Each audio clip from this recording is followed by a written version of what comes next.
Olá, Teresa. Olá, Diana. Muito obrigada por poderes estar aqui connosco e por teres aceito este convite para vires falar de um tema um pouquinho diferente. Nós, neste mês de março, vamos estar a soltar alguns episódios para falar de temáticas um pouquinho delicadas, sensíveis, diferentes em relação à mulher, para celebrarmos o Dia Internacional da Mulher.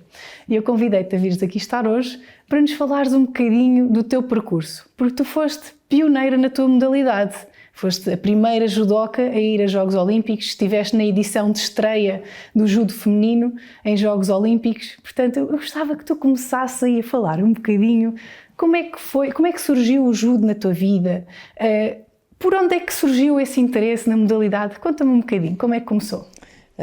O judo surgiu por acaso, porque eu comecei por fazer aos 8 anos ginástica e balé, como a maioria das meninas na altura, e quando fui para o quinto ano, na altura era o ciclo preparatório, mudei de escola e não era, a parte do transporte era muito complicada. Entretanto, o meu irmão fazia judo a conselho do médico, e o judo era na rua de cima, em relação à nossa casa, na escola onde eu atualmente ainda leciono. E a minha mãe disse: olha, filha, agora só se fores fazer judo com o teu irmão, porque é difícil irmos para Lisboa neste contexto. E eu disse: está bem, e fui. O meu irmão, entretanto, acabou por sair e por dedicar-se à natação, e eu gostei muito e criei um bom núcleo de amigos e acabei por ficar, porque identificava muito a minha maneira de ser, e até eu penso que a minha constituição física funcionou muito bem com as características do judo. Muito bem. Diz-me uma coisa, como é que foi para ti seres pioneira na modalidade? O que é que sentiste ao ir aos Jogos Olímpicos, sabendo que a modalidade do judo feminino nunca tinha acontecido anteriormente, portanto era a primeira edição? O que é que tu sentiste na altura? Eu não senti as coisas dessa forma, por ser a primeira. Aliás, eu só soube muito tarde, é que eu soube que ia aos Jogos Olímpicos, porque, por ingenuidade até, digo eu, porque é que eu digo isto em ingenuidade? Eu fui a uma operação, a chamada Operação Celo 88, que era uma reunião de esperanças, e eu pensando, era esperanças para irem aos Jogos de 88. Na altura eu fui porque tinha tido bons resultados e tinha entrado para a alta competição, mas nunca enquadrei essa ida como havendo a possibilidade de ir aos Jogos Olímpicos, porque nunca houve essa conversa comigo, e eu sabia que ia ser demonstração, mas não sabia que poderia de alguma maneira ter acesso. Portanto, nunca pensei muito nisso, e se calhar até foi bom, não houve pressão por aí. Exatamente. Foi uma surpresa teres ido aos Jogos, mais ou menos. Portanto, em 87 eu fiquei em 5º lugar no Campeonato do Mundo, e ainda aí no Campeonato do Mundo vieram-me dizer: bom, com esta classificação é provável que tu possas estar entre as 8 representantes que vão estar nos Jogos Olímpicos. E aí, portanto, isto foi no fim de 87, menos de um ano antes dos Jogos, e eu comecei a pensar nessa hipótese, a equacionar essa possibilidade. Logo a seguir, portanto, éramos 2 quintos lugares, e depois de colocar nestes 8 lugares o país representante, o pódio e verificar as representações de todos os continentes, sobrava um lugar para 2 quintos lugares. Como nós tínhamos poucas provas a nível internacional, a minha colega da Checoslováquia tinha maior pontuação e foi ela convocada. Entretanto, no processo de preparação, portanto, eu fiquei sempre no processo de preparação. E já no processo de preparação ela lesionou-se e, como primeira suplente, eu fui convocada. E isto, para mim, foi muito frustrante, porque não tive um processo de preparação como os restantes atletas. Eu senti sempre que não tinha tido a mesma oportunidade e fica sempre a pergunta, e se tivesse, como é que tinha sido? Exatamente. E estas perguntas são destrutivas. É verdade, bem sabemos, então, nós atletas, que somos uns perfeccionistas por natureza, essas questões ficam. Tu falaste aí da preparação que tiveste. Eu sei que tu fizeste diversos desportos. Fala-me um bocadinho como é que foi essa tua passagem pelos desportos, sendo pioneira na modalidade, não havia propriamente uma preparação para as atletas judocas. Como é que era a tua dinâmica na altura? Portanto, quando eu comecei a fazer judo, eu assim formal, ao nível da competição, fiz judo e fiz mais uma, mas pouco tempo, já vou falar nisso. Mas eu tentava sempre fazer tudo o que aparecia, porque gostava muito. E até aos 15 anos, mais ou menos, fazia o judo e fazia a educação física na escola e brincava como as outras crianças. Sim. E no judo nós tínhamos 2 treinos semanais. Os treinos tinham 2 horas e meia, e ao fim de semana costumávamos ir correr e ir fazer alguma preparação física. Aos 15 anos, nós no judo, lá está, estávamos no início do judo feminino, não havia nem provas de esperanças, que já havia no setor feminino, nem provas de júniores, passávamos de juvenis para a competição de séniores. E nessa altura começámos já a competir em séniores, começámos a tentar ir a treinar mais, e para isso íamos a outros clubes a treinar pelo menos mais uma vez. Entretanto, quando fui à Operação Seul, houve umas palestras de sensibilização, e uma das coisas que falava... nessa altura eu andava na formação técnica de desporto, no secundário, o que também correspondia a 8 horas de prática física. Portanto, isto hoje vendo, acabava por ser um complemento. E, entretanto, na Operação Seul, lembro-me que numa das palestras foi dito que nenhum atleta que não treinasse diariamente podia ambicionar a alta competição. E eu empreendi nisto e disse, como é que eu vou fazer? E descobri que lá na escola também havia badminton nos dias que eu não treinava, judo. E então comecei a fazer badminton, fiz badminton, comecei na escola e depois fiz, a nível de competição, cerca de 2 anos, ainda participei em algumas competições, mas entretanto a Federação de Judo abriu um centro de treino ali na Lapa, onde era o Instituto Nacional do Desporto, e começou a haver treinos para os atletas da seleção, exatamente nesses dias que eu ia ao badminton. Só que era só para o setor masculino, portanto, inicialmente os treinos não eram abertos ao setor feminino. Eu, na altura, fazia um escalão que portanto, fazia menos de 61 quilos, e a maioria das raparigas nessa altura situavam-se entre os 52 e os 56 quilos. Na minha categoria havia menos, mas por outro lado era a categoria em que já havia homens a competir. E portanto era frequente eu treinar com os rapazes, e o que fez sentido para mim ir a esses treinos da Federação. Fui falar com os representantes na altura e perguntei se seria possível eu participar nesses treinos, porque era importante. E disseram que sim, e portanto eu comecei a ir aos treinos. Comigo foi a minha colega de treino, a Paula Pontes, e depois, à medida que foram vendo que nós íamos, começaram em pouco tempo, em 1 mês ou 2, haviam já um número significativo de raparigas a participar nos treinos da Federação.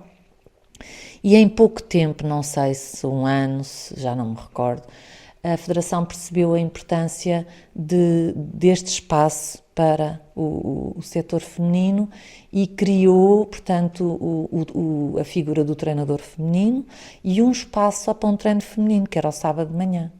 Portanto, passámos a conseguir efetivamente treinar com a mesma regularidade e ter até um complemento de treino técnico ao sábado de manhã. Isso foi uma evolução relativamente rápida, ou sentiste algum desafio, alguma barreira quando tu querias treinar com os rapazes? Portanto, nesse contacto foi... Não, essa barreira nunca houve, eu sempre treinei com os rapazes. Desde o início os treinos eram mistos e as raparigas treinavam com os rapazes.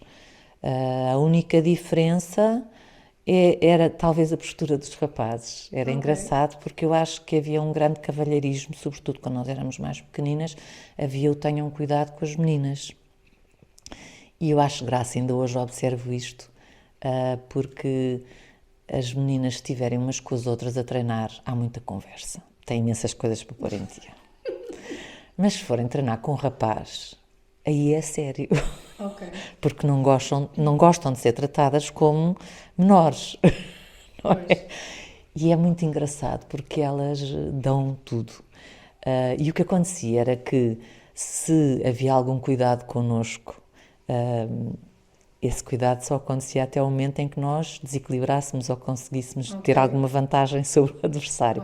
A partir daí era taco-a-taco, porque um homem também não gosta de ficar por baixo. Claro, nem pensar. E isso era, de facto, era uma das coisas que eu verificava e que não me incomodava, porque eu queria treinar a sério, portanto, eu queria ter uma oposição a sério, não queria que fosse a fingir. Exatamente. E houve inclusivamente uma altura do processo de treino em que, portanto, eu entrei mais ou menos com 11 anos e havia muitas meninas. Passado algum tempo, um ano ou dois, de repente as meninas entraram ali na puberdade e saíram todas. Fiquei eu e a filha de um dos treinadores, que era a minha amiga, ainda é. Ficámos só as duas e aí era complicado, tínhamos mesmo que treinar com o rapaz e treinávamos uma com a outra, até que entrou uma nova geração de raparigas e voltou a ficar o treino equilibrado. Mas durante este período que éramos só nós duas e treinávamos com os rapazes, era muito raro eu projetar alguém. E eu lembro-me que tive que redefinir objetivos. E o meu objetivo era cair menos, foi redefinindo. Primeiro era cair menos, depois era não cair, depois era projetar uma vez, depois 2 vezes e por aí afora. Porque era a realidade que nós tínhamos em frente. Isso é muito giro. E uma vez que estás aí a tocar no redefinir a perspectiva e os objetivos, tu trouxeste algo super interessante. Trouxeste-me aqui uma revista, um livro dos anos 80, que eu pude, assim que tu me deste, ler algumas frases que são excepcionais. Portanto, este livro tem 40 anos, isto foi escrito há 40 anos atrás, e eu vou passar a ler aqui algumas coisas que eu acho que é giro tu comentares-me a tua perspectiva de quem fez nesta altura o judo, e tu lias isto na altura, era a realidade, era a sociedade na altura que interpretava o judo desta forma. Então aqui diz: qual é a mulher moderna que não pratica um ou vários desportos? E até aqui parece-nos que está tudo bem, não é? A prática desportiva está definitivamente assente entre os hábitos, tanto masculinos como femininos. Tudo bem. Certos desportos são, pelo contrário, pouco indicados ou até prejudiciais à morfologia e à psicologia feminina, como o boxe, o halterofilismo, o rugby. Não se lembraram de pôr o judo, porque isto também já era sobre o judo. No entanto, aqui mais à frente, diz que a mulher espera do desporto um exercício atraente que lhe permita adquirir um corpo flexível, resistente e harmoniosamente desenvolvido. Em resumo, a sua meta é a vitalidade maior, uma maior resistência às doenças, ou seja, uma forma e uma saúde perfeitas. Mas o que é que aconteceria à personalidade feminina e o que é que aconteceria aos seus corpos frágeis, que é giríssimo, sob o treino rude dos judocas, sem entrar nos detalhes da fisiologia e da psicologia? É fácil compreender que o judo feminino é e deve ser diferente do judo masculino. O que é que tu tens a dizer sobre isto? O que é que tu, como pioneira, sentiste ao ler isto na altura? Estavas aí a falar um bocadinho do cuidado que os meninos tinham a jogar contigo, a fazer o judo contigo, e depois deixava de ser a brincar, deixava de ser a fingir. Nós sentimos muito esses preconceitos da época, porque havia de facto havia uma grande abertura social para a igualdade, mas isto são processos, não é? São processos que são lentos e nós mesmo quando dizemos que não temos este ou aquele constrangimento, tudo o que está cá dentro a nível cultural, podemos querer não ter, mas há constrangimentos que estão cá, estão enraizados na cultura em que nós nos inserimos e em que fomos educados. E, portanto, o que sentíamos era, por um lado, nunca senti críticas por fazer judo, nem da minha família, nem dos amigos, nunca senti isso, embora tenha havido colegas que saíram do judo e nós perguntávamos, mas porquê é que ela não vem mais? Porque tem um namorado, ou porque agora é uma senhora. E ouvíamos este tipo de comentário e nós achávamos estranho, isto não faz sentido nenhum. Mas também ouvimos comentários na praia, ei, aquela tem costas de homem. Olha a quantidade de vezes na natação que dizem isso, não vou continuar porque fico com os ombros largos, ainda hoje. E o cabedal. Portanto, eram comentários frequentes, como ainda hoje ouço, fizeste judo, estou bem aqui, como se nós fôssemos bater em alguém porque fizemos judo ou porque temos força, ou seja o que for. Portanto, de facto havia alguns preconceitos, embora as pessoas não os sintam como preconceitos, mas são, sobretudo em relação ao físico, ao ficar com músculos, que hoje parece-me que é uma coisa positiva, mas na altura uma mulher mostrar músculos era uma coisa perturbadora. Portanto, sentimos de facto alguma discriminação, mas nunca sentimos, penso eu e as minhas colegas, um obstáculo para continuar. Isso acho que não.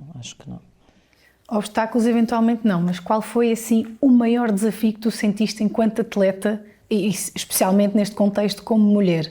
Tens assim algum desafio que tu recordes? Não senti obstáculos nem desafios, as únicas coisas é que sentíamos que tínhamos menos oportunidades. Na altura tínhamos menos oportunidades porque, e eu acredito que fosse por isso, porque o judo não era uma modalidade olímpica, porque efetivamente depois de ser, as seleções passaram a ir às mesmas provas e ter o mesmo nível, o mesmo número de competições de preparação e de eventos de preparação. Mas no meu tempo, portanto antes dos Jogos Olímpicos, não havia efetivamente. Nós tínhamos uns torneios que fazíamos um em Madrid e outro em Barcelona, portanto as atletas da seleção.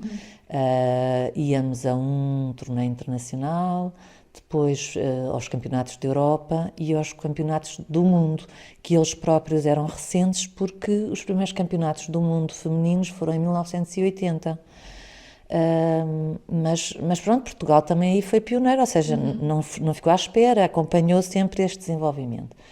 E as minhas colegas as anteriores a mim, que essas são as pioneiras, é o desafio da modalidade, contam que elas próprias foram conseguindo, como eu falei, portanto, a pedir os primeiros campeonatos nacionais. Elas foram ter portanto, não sei se o presidente da federação, se alguém responsável, e disseram, porquê é que não fazem um campeonato nacional também para nós? E fizeram, portanto, foi também assim, foi sempre lembrando, nós estamos aqui e queremos. Mas tiveram sempre que ser as atletas a ir pedir, sim. A ir lembrar. Nós existimos, também queremos.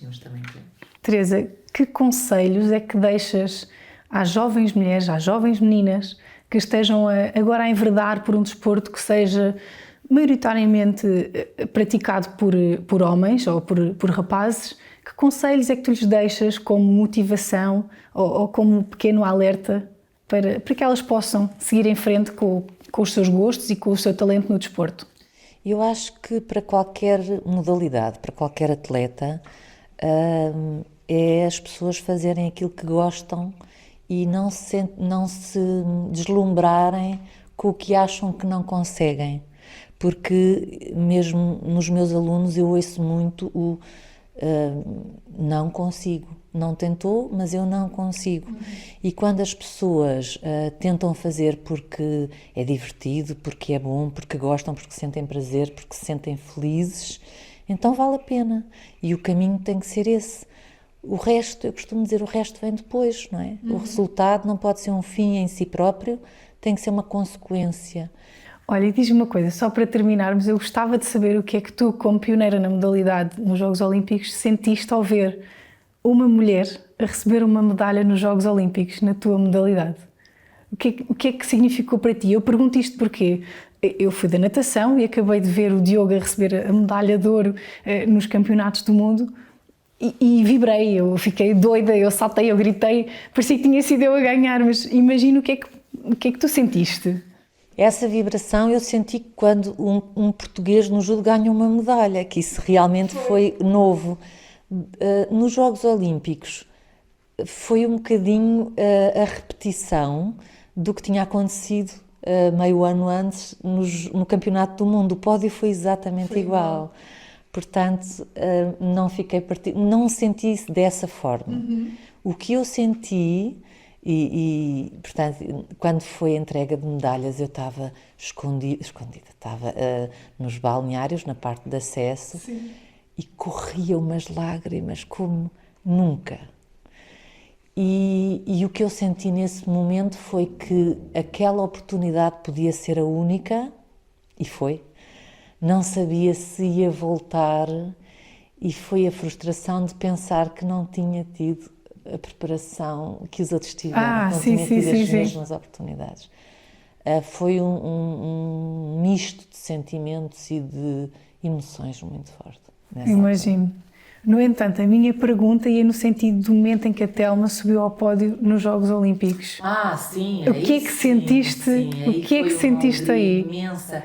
Até porque... Se calhar, ainda bem que entendeste a pergunta de outra forma, porque assim dá para, eventualmente, através da Telma, teres revivido alguma parte, não é? De alguém agora foi lá. Não, até porque o percurso da Telma foi diferente, ela tem uma carreira fantástica. Estruturada, não é? Já com fantástica. A preparação. Eu comecei a ouvir falar na Telma, assim, uma miúda com 15 anos que ganha tudo, é fantástica, cinto verde. Eu acho que foi a primeira vez que ela foi campeã nacional de séniores. E eu achei muito curioso e fui acompanhando sempre, e de facto desde aí eu acho que nunca perdeu nenhum campeonato nacional e começou logo a ter resultados a nível internacional, foi sempre a subir. Na primeira vez que ela foi aos Jogos, eu penso que houve ali uma má gestão emocional e portanto as coisas não correram pelo melhor. E acho que quando ela ganhou a medalha revelou uma grande maturidade já, e isso é muito importante, porque estas coisas são difíceis de gerir, e fiquei com enorme orgulho por ela.